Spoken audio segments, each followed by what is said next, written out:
Bienvenidos a Plegaria Eterna. Hoy, en nuestro canal, nos sumergimos en el corazón de la fe católica con un análisis profundo de la oración del credo, una profesión de fe que une a los cristianos de todo el mundo. En este episodio exploraremos los orígenes históricos del credo, sus variaciones a lo largo de los siglos, sus usos litúrgicos y devocionales, y su significado espiritual para nuestra vida diaria. Acompáñanos en este viaje de fe y descubre cómo el credo puede renovar tu alma. Bienvenida o bienvenido. Hoy nos metemos de lleno en una oración fundamental, una de las más antiguas de la fe cristiana, la oración del credo. Tenemos aquí varios textos, guías de estudio, que nos van a ayudar a ver de dónde viene, qué versiones hay y, bueno, qué significa realmente. La idea es entender por qué es tan central esta oración, ¿no? Un poco su historia y cómo conecta con la espiritualidad hoy. Y lo primero, yo creo, es el nombre. Credo. ¿Suena? Potente. Exactamente. Credo, sí, viene del latín. Literalmente es yo creo. Pero ojo, no es solo una declaración de principios, ¿eh? Los textos lo plantean como un acto de fe. Personal, sí, pero también de toda la comunidad. Define las creencias esenciales. No hay una sola versión, ¿verdad? Tenemos principalmente dos, según estos papeles. El credo de los apóstoles y el niceno-constantinopolitano. Eso es. El de los apóstoles, bueno, aunque se le llame así, la historia lo sitúa más bien, su forma reconocible, en el siglo II. Parece que nació en Roma, ¿eh? Como un símbolo para el bautismo. Ah, claro. Una manera sencilla, muy directa, de decir, creemos esto, frente al ambiente pagano o a ideas como las del gnosticismo. Su estructura es muy clara, tripartita. Padre, Hijo y Espíritu Santo. Y luego la Iglesia, la vida eterna. Lo básico, digamos. Tiene lógica, sí. Una herramienta fácil para enseñar, para la catequesis, por ser tan concisa. Y el otro, el niceno-constantinopolitano, ese ya suena más complejo. Y es más denso teológicamente. Este se formuló en dos fases, por así decirlo. En los grandes concilios de Nicea, en el 325, y luego en Constantinopla, en el 381. Concilios ecumínicos, nada menos. Efectivamente. ¿Y por qué?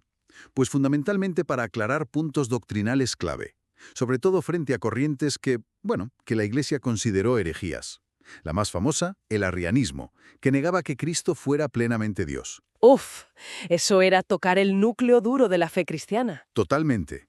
Por eso el credo niceno es tan preciso. Dice que Jesucristo es Dios de Dios, luz de luz, Dios verdadero de Dios verdadero, engendrado, no creado. Y usa esa palabra griega homousios, que significa consubstancial al Padre. Consubstancial, de la misma naturaleza divina. Exacto. Para que no hubiera dudas. Y también desarrolla más lo del Espíritu Santo, Señor y dador de vida, que procede del Padre, y define a la Iglesia como una santa, católica y apostólica, las 4 notas famosas. Impresionante cómo una palabra, homoousios, pudo ser tan decisiva. Pero, claro, definir cosas así con tanta precisión, eso genera debate, ¿no? Los textos mencionan uno muy famoso, la cláusula filioque. ¿Qué pasó ahí? Uy, el filioque. Sí, ese es un punto delicado históricamente. A ver, el texto original de Constantinopla decía que el Espíritu Santo procede del Padre. Punto. Pero en Occidente, allá por el siglo VI más o menos, se empezó a añadir y del Hijo, filioque en latín. ¿Y eso por qué? Pues la intención era, digamos, subrayar la relación tan íntima entre el Hijo y el Espíritu Santo dentro de la Trinidad. Pero la Iglesia Oriental nunca aceptó esa añadidura. O sea que ahí hubo lío. Y tanto, las fuentes lo marcan como un factor de tensión muy importante entre Oriente y Occidente. Teológica, eclesiológica. Una diferencia que, todavía hoy existe. Refleja visiones un poco distintas de la Trinidad y de quién tiene autoridad para definir estas cosas.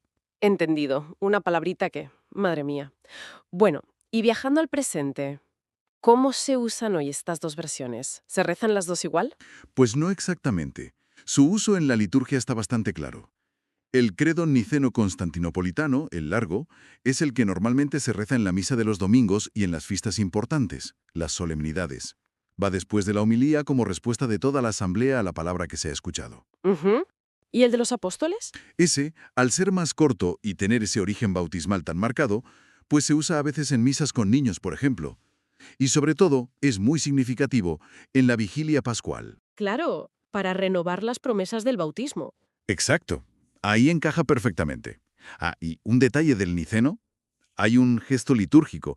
Al decir las palabras sobre la encarnación, eso de «y por obra del Espíritu Santo se encarnó de María la Virgen y se hizo hombre», se hace una inclinación profunda, o incluso una genuflexión en algunas fiestas. Qué interesante cómo la liturgia conserva esos detalles, esa historia. Pero bueno, más allá de rezarlo en misa, ¿qué impacto tiene el credo en la vida espiritual? Los textos que manejamos hablan de gratitud, de confianza. Sí, profundizan mucho en eso. No es solo recitar. Proclamar el credo se ve como algo que alimenta la gratitud. Te recuerda quién es Dios, qué ha hecho, creador, redentor.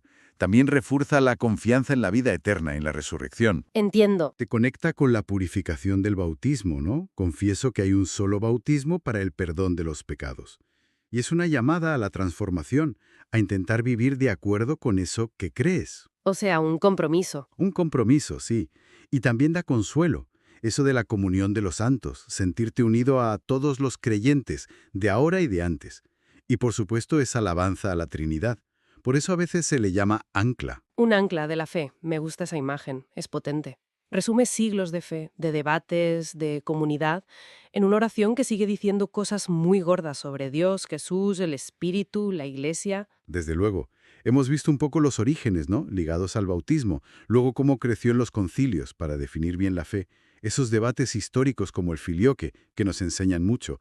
Y su sitio en la liturgia y, bueno, todo ese eco espiritual que tiene. Entonces, ¿con qué nos quedamos de este agálisis? Hemos visto el qué y el porqué del credo según estas fuentes. Pues mira, quizá una reflexión final que se podría sacar de todo esto es, a ver, si el credo es tan claramente una fe comunitaria, ese creemos con mayúsculas que ha unido a tantísima gente a lo largo de siglos y lugares, ¿cómo influye eso en cómo cada uno percibe que pertenece a algo, pues eso, más grande que uno mismo? ¿De qué manera ese creemos colectivo, con toda esa carga histórica y teológica, moldea o quizá desafía o enriquece el creo personal de cada día?